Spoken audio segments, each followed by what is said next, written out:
Le chef d'État français me demandait l'argent.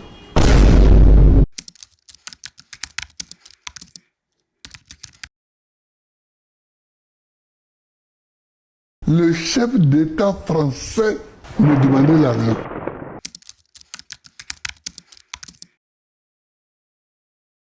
Le chef d'État me demandait l'argent. La politique, elle est l'art de bien gérer les affaires de la cité. Ainsi compris, il appartient au gouvernement de s'inscrire dans cette ligne pour une efficacité de leurs actions. Dans la pratique, les choses en vont autrement.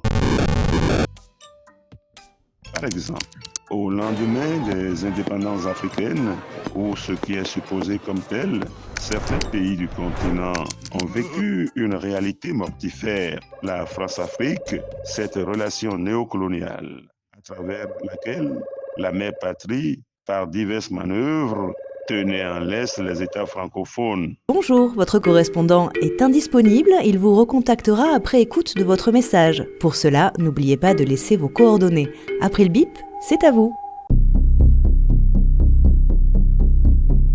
Les exigences du maître, ce à quoi se sont livrés jusqu'ici nombre de dirigeants francophones et qui avaient pour nom la mauvaise gouvernance, caractérisée entre autres par la dilapidation des ressources du trésor public, des actes de concussion, etc. Le témoignage de l'ancien président ivoirien fait froid dans le dos, d'où la question suivante. La pratique politique, décidément, est-elle en rébellion contre les exigences de la morale?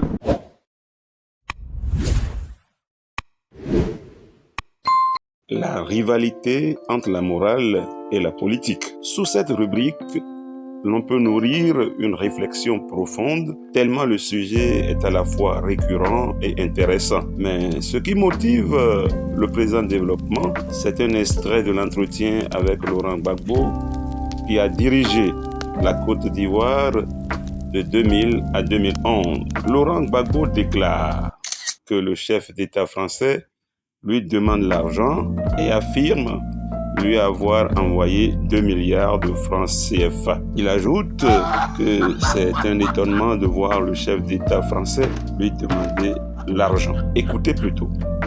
Le chef d'État français me demandait l'argent. Non! Dites-moi pas que c'est pour moi! Est-ce que très sincèrement, pendant que vous étiez aux affaires, vous avez de temps en temps aussi acheté votre paix, acheté Paris, parce qu'il dit que vous aviez donné 3 millions d'euros à Jacques Chirac. Oui, exactement, c'est 2 milliards de francs CFA.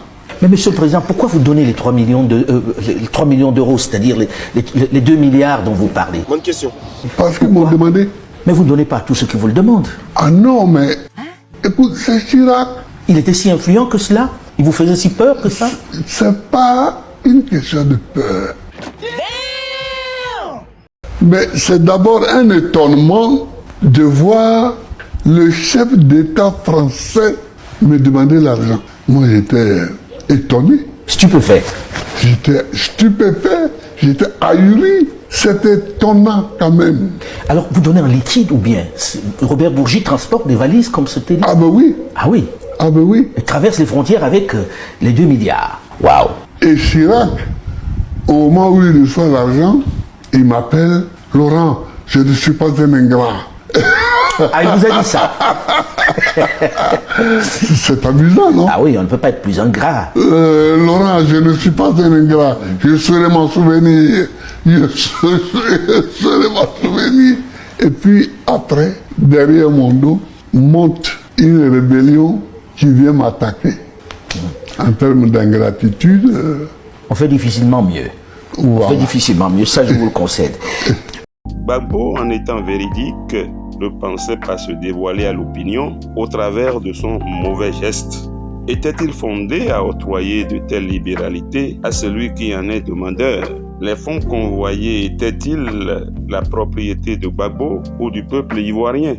Gbagbo a-t-il requis l'autorisation du peuple souverain de Côte d'Ivoire avant de procéder à cette gestion des finances publiques?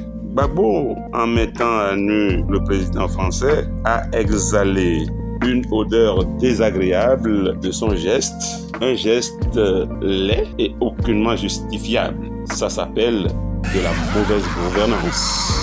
Qu'est-ce que je retiens? Sinon que les hommes politiques qui sont supposés tirer leur légitimité du peuple, une fois arrivés au pouvoir, agissent pour la plupart d'entre eux contre l'intérêt de ce peuple.